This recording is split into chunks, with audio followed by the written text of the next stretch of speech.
Hey everybody, on today's episode of the Sibling Soirée, we're celebrating Ghana independence with Alomo Bitters, the herbal drink with exciting benefits. And we could not talk about Ghana without devouring some Ghanaian Jollof. Heck, come and see why we are the best. You're invited. The Sibling Soirée, get loose, come party.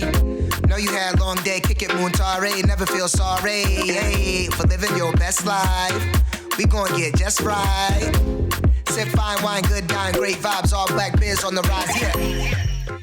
Hey everybody, I'm Lucinda. And I'm Eric. And welcome to the Sibling Soirée.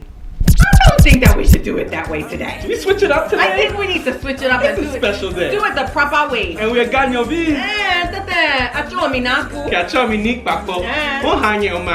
Yes, we bring you good tidings from the Sibling Soirée, a space where we sample and support Black-owned food and beverage companies. That's right. We gave you a greeting in our traditional language. That's right. Ghana. Yes. We are Ghans from Ghana. Yes. And it's our Independence It Day is weekend. Independence Day. And we are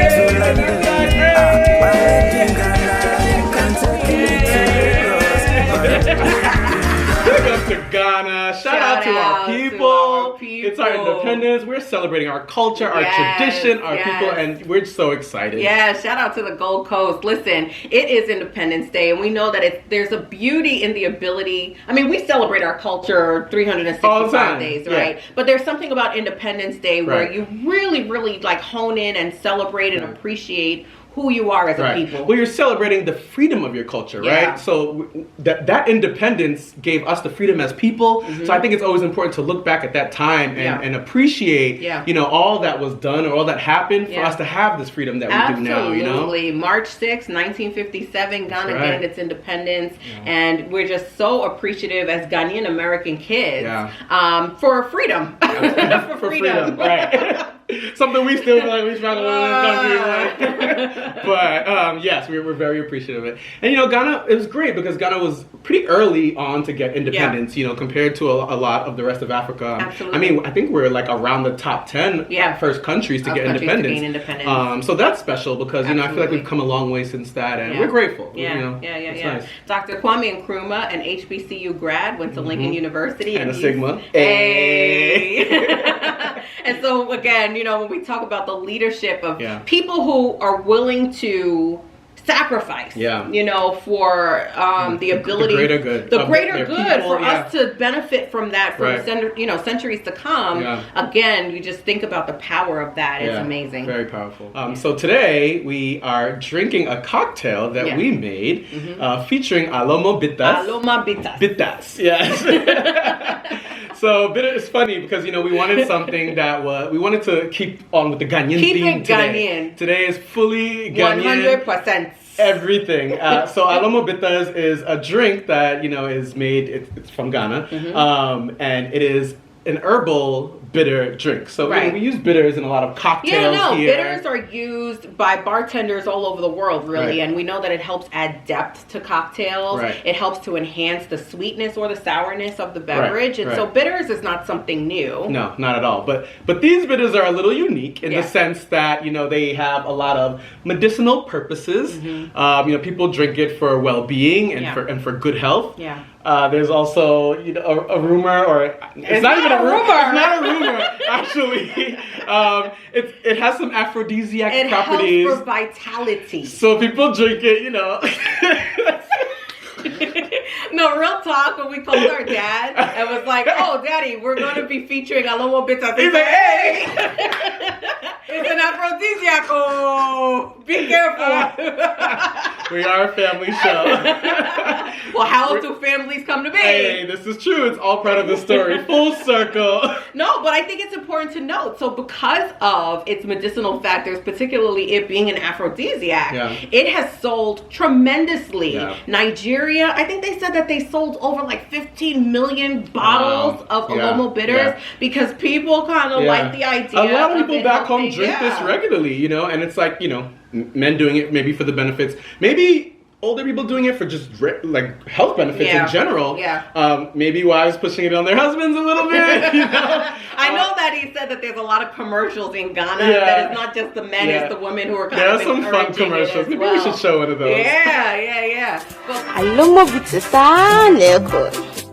And now, Loma, what carrot? And you have been now, you're natural. My feeling. Hello, hey, quite your papa. Nukro, Alomo Bitters, Edumuna, Edumunae, Saya Alomo Bitters, Massa, forget it. Casapreco Alomo Bitters, authentically African.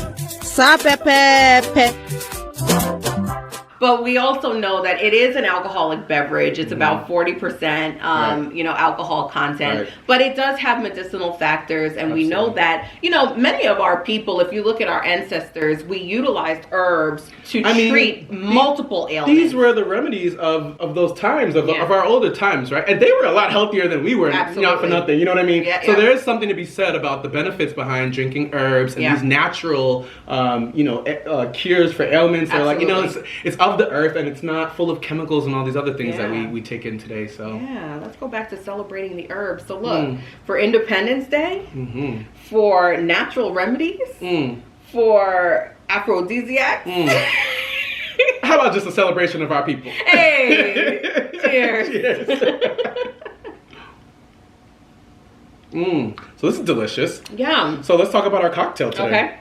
So, bitters are used by bartenders all over the world, right? Like, this is no new concept. A lot of our favorite drinks include bitters of different kinds, orange or whatever the case is. Because bitters are used to enhance cocktails, so it can enhance the sweetness or the sourness of the drink that you're making. They balance out cocktails really well, right? So we use them to do that for a lot of flavors. In this case, the Alomo Bitters they're bitter. It's bitter. I mean, they say you could drink it on the rocks. Yeah. I'm not really sure if that's something I would want to do. It's definitely an acquired taste. But maybe if you're doing it for health reasons, and those benefits, then you care less about the taste. Bitterness is like it's healthy. Maybe. But also it's just like straight to the point. You know what I mean? Yeah. We're not gonna mix it with sugar because we're in it for the health, right? We're in it for the health. I think if you're drinking socially and you want to enjoy a cocktail, then it's best to balance it out with some other ingredients, which is what we did today. Yeah, so we went online and we found a couple of cocktail recipes, and the Alomo tropical drink was one of those. Essentially, it's pineapple juice, a little like strawberry liqueur or strawberry syrup, a splash of lime, and Alomo Bitters. Yeah. Very simple, and it tastes great. It's delicious. Actually. It's delicious because it's not too sweet again because of the balance out from the bitters. And it is a little tropical. It makes me feel like I'm on the beach in Ghana, which I wish I was right now because it's cold in New York. It's freezing. Look, I'm over the snow, okay? I'm over it. Let's go home. Oh, Charlie, you don't need a visa for this one. Let's go home. You can just drink it. Yeah. Close your eyes and pretend we're there. I think it's pairing time. It's pairing time. Hey. And we are excited about today's pair. It's a very special pairing look, time. You cannot talk about Ghana without Ghana Jollof. Ghana Jollof, Ghana Jollof, yummy. Ghana Jollof, Ghana Jollof, yummy. Ghana Jollof, Ghana Jollof, yummy. Nigerian Jollof, yeah, it is funny. Hey, Jollof, hey, it is yummy. Nigerian Jollof, ooh, it is funny. Look, you already know we're coming out with the guns because there is too much controversy about who has the best jollof. Absolutely. First of all, there is no competition. I don't even understand why it's a problem. You know what? I think it's because we're African people and we're prideful people. Okay, proud. So everyone feels the need to defend theirs as the best. But like, if you really get into it as a foodie and being open and honest, minus the bias. Yes. Ghana has the best tasting jollof. Ghana has won several awards. The awards prove it. I mean, jollof, if you are not aware or familiar. Let's give a little history for the people who don't know. Okay, so before we do that, can we eat though? Okay. Let's what's the food? Blessed bless. Amen. And you are invited. You are invited. So talking a little bit about the history behind jollof rice, right? Yeah. We know it started in West Africa. Yes. Between Senegalese and Gambia. Right? Yeah. So actually the Wolof people, because that was the region of Africa that they made before all these like invisible lines started creating and separating our countries. Right. We know the Wolof people are known for actually being the creators of jollof rice. They made jollof rice. Right. And I've had Senegalese jollof rice. It's very tasty. Oh, good. I mean, I would say that we perfected the recipe. Oh. Well, and that's the thing, right? So ultimately, several of the African countries on the western coast, in some ways, have adopted because many of our people kind of migrated and immigrated all over. We all might make it a little differently also. So it's going to come down to your palate and you know, but ultimately we know that it is a rice that we're very prideful of. Very, very much so. And particularly to a point where there are jollof wars. Okay? I mean, multiple competitions all over the United States. We take it all over the world. Yeah. We take it very seriously. And, you know, I'm just going to brag a little bit and say that Ghana often comes out on top. Yeah. Because our jollof does have great flavor. It has great flavor. And particularly what we have here today is Mommy's recipe of jollof rice. Others will say Auntie Betty's jollof. Okay? Look, you know, we come from a family of cooks, right? We do. And our mom is one of the best chefs we know. The best. And she has one of the best jollof rice we've ever tasted. Like none This other. is not children bias here, Sibs. This is real talk. It's really, really anyone good. who's tasted it can attest to our mom. So, you know, I don't know if I give all of our secrets about Ghana jollof. No. But the key to making good Ghana jollof is you have to cook the stew well. It's all about the stew. And you cook the rice in the stew. Well, if you do it the right way. Let me just say. We'll post a video about it. We're gonna make a video. We have to make a video. We'll show you guys how to make it. But it is essentially a one-pot rice dish. Yes. Tomato-based heavy stew that you cook the rice into, and that's your jollof. Many of our dishes are tomato-based. Yes. I mean, but we're not just talking about like raw tomatoes. You got to cook them very well. Right. You put a number of seasoning into it, and then jollof rice has different kinds of meats. It's up to you what your preference is. Some people will fry beef cubes. Other people, I've even seen jollof with chicken. My mom uses corned beef. We love corned beef. And so, you know, whatever your meat preference is, you're able to kind of, you know, put that into the rice, and it tastes absolutely and make it your own. wonderful. And that's, you know, that's the fun thing. So jollof for us as Africans, not just Ghanaians, but Africans in general, West Africans, I'll say, is one of those dishes, one of those prideful dishes where you put your spin on it, and you get bragging rights for making the best one. You know, so like, for our American Sibs, right? It's kind of like your potato salad or your mac and cheese, Who made your it? fried chicken. Who made it? Who makes the best one? Yep. Everyone's competing. Like that's us with jollof rice, right? That's our thing that we compete with. So it's special. It's a special dish. But I mean, honestly, I'll be really frank. Growing up as a Ghanaian American kid was not always easy. No. You know, we lived on Long Island where we were often not only the only Ghanaians in the space, but sometimes even the only black kids in our space.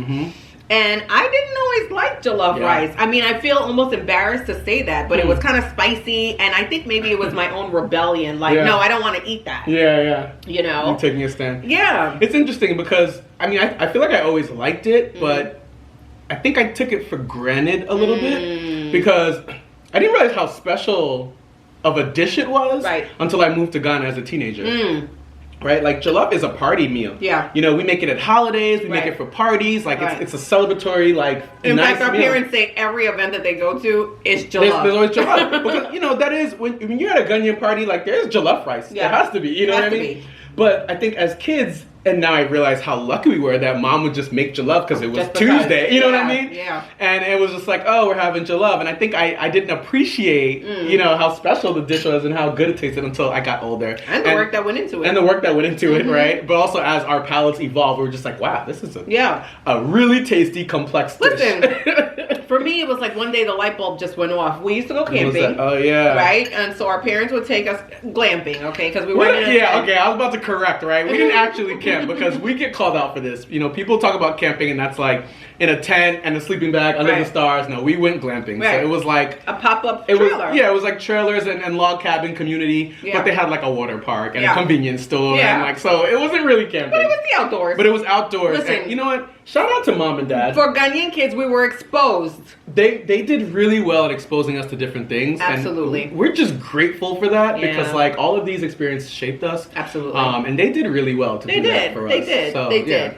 So we were camping and prior to going, mommy would always do the same thing, prepare for this trip. So she would make jollof and maybe some chicken and a couple of things to pack up that we would take with us.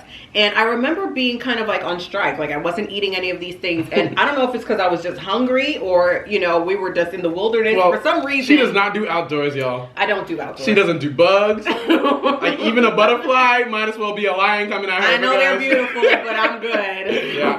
So that's probably part of it. That's probably part of it, but I definitely remember that being the defining moment for me. All of a sudden, for some reason, I was like, where has this been all my life? I can't believe. Your eyes are opened. My eyes are opened.